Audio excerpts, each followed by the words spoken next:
Menjadi programmer handal bukanlah hal yang mudah.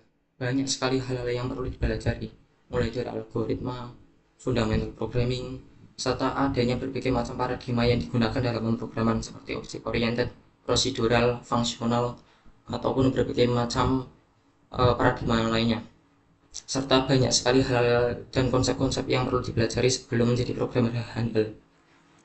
Halo, selamat malam. Nama saya Muhammad Ziadan Fariski dan di video ini saya akan menceritakan sekilas tentang perjalanan saya untuk menggapai cita-cita saya sebagai programmer handal. Ini sekilas tentang identitas kemahasiswaan saya. Dan saya berasal dari kota Pekalongan, kota yang sering distigmatisasi sebagai kota cheater di komunitas-komunitas gamer.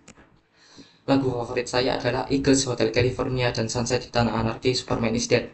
Saya memang suka sekali dengan lagu-lagu bergenre progressive rock dan classic rock. Meskipun saya akan cenderung selektif ya dalam memilih lagu. Alasan saya masuk Udinus adalah disaran kakak untuk masuk sini. Dulu kakak saya ambil prodi D4 perhotelan di Udinus dan juga ada referensi dari guru. Eh, Dulu guru saya mengambil program Magister S2 Teknik Informatika di Udinus. Padahal sih saya pengennya daftar ulang di Telkom University saja. Skills. Dulu waktu SMK saya pernah mengikuti ajang kompetisi LKS, Lomba Kompetensi Siswa Web Teknologi se-Kabupaten Wonosobo, walaupun perungkat ya di situ. Sebelum mengikuti ajang kompetisi itu, saya harus mempelajari berbagai macam skills seperti dasar-dasar front-end, HTML, CSS, JavaScript, Document Manipulation, serta mempelajari Virtuality CSS Framework, yaitu Tailwind CSS. Saya juga mempelajari dasar-dasar dan konsep-konsep OOP dalam bahasa PHP, serta dasar repository pattern MVC. Sebenarnya sebelum mempelajari ini saya harus mempelajari desain pattern terlebih dahulu ya, karena di sana saya harus berkenalan dengan berbagai macam dan berbagai jenis desain pattern yang ada seperti layer arsitektur, hexagonal arsitektur, dan salah satunya adalah MVC ini, yaitu model view controller.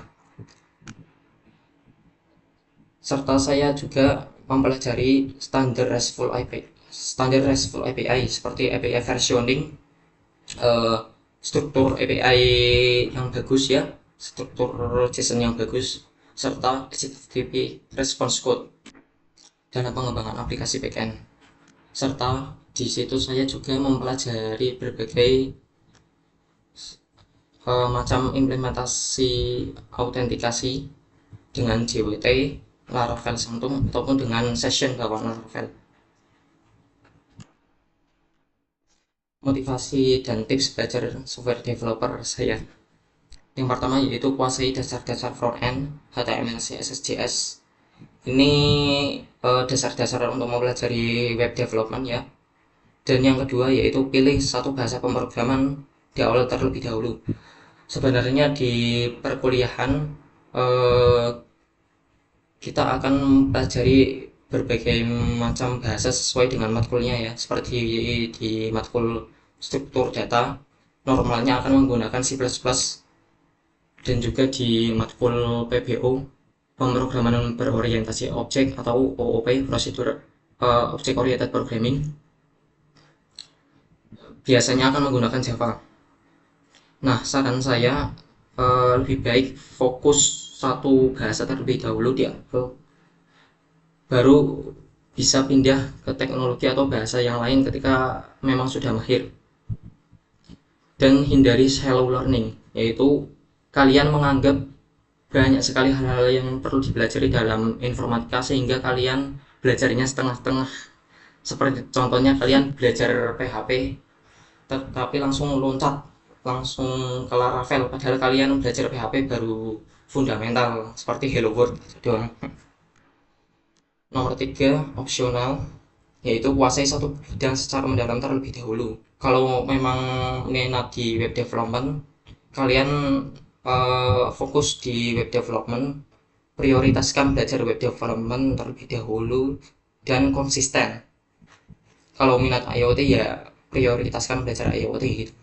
Dan yang keempat, teknologi itu bukan agama. Jangan fanatik terhadap suatu teknologi yang Anda sukai ya.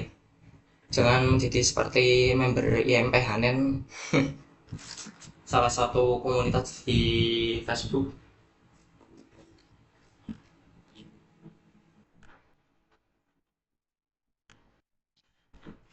Dan juga kalian sebagai programmer itu harus bersikap pragmatis ya. Eh, Menggunakan teknologi atau bahasa pemrograman sesuai tempatnya. Seperti contohnya Python itu cocok untuk machine learning, maka gunakan Python untuk machine learning. Dan juga PHP untuk backend development, maka gunakanlah PHP untuk backend development kalau kalian ingin mengejar efisiensi. Dan juga Golang kalian bisa gunakan untuk backend development kalau kalian mengincar performa di production. Dan ini adalah sisi gelap saya ya. Saya juga fanatik terhadap bahasa PHP, suka bela-belain di komunitas bahasa PHP ini karena memang suka sekali dengan bahasa PHP ini.